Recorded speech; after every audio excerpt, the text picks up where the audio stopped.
Well, back to that miter saw. Here's my numbers that I need to work toward. They don't have to be exact, but they got to be pretty close. It's 1 and 600 thousandths for the outside ring, 1 and 200 thousandths for the inside ring. And what I found, I've got this 1 3/4 outside, but the inside measures 1 and 600 thousandths, right at it, give or take. So we're going to use this for the outside once we get the cut. And then on the inside, what did I do with it? There it is. Okay. So this one is 1 1/8 inches. Or excuse me, 1 inch.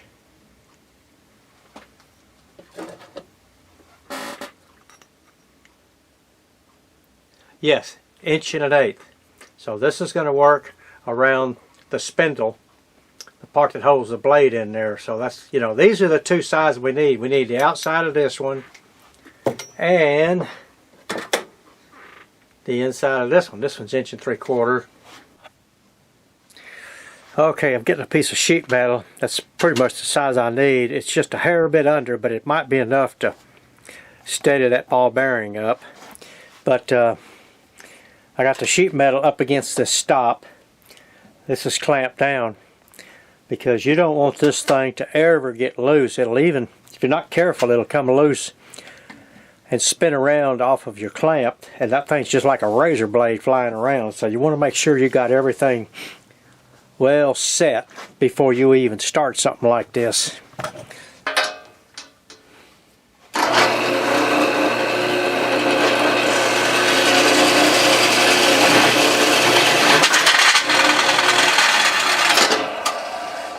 Well, just to kind of give you an idea, there you go.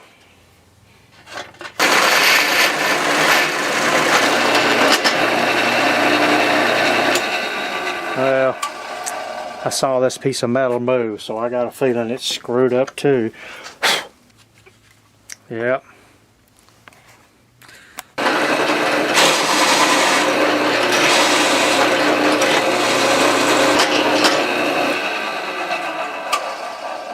Alrighty.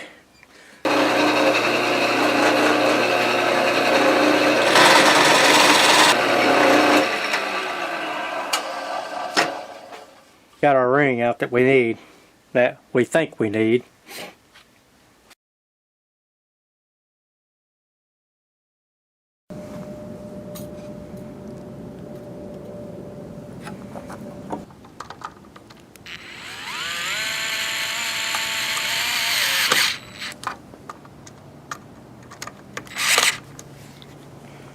Oh, let's see.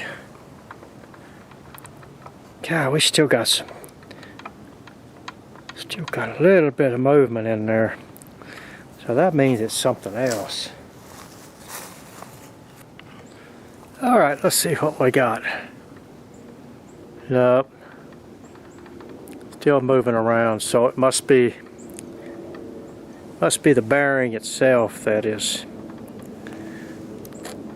So we're going to order a bearing. Just going to have to take it over to Motion Industries, I guess. Let them get me another bearing for this saw. Cheaper than another saw for sure, even though I have to tear it down. Oh well.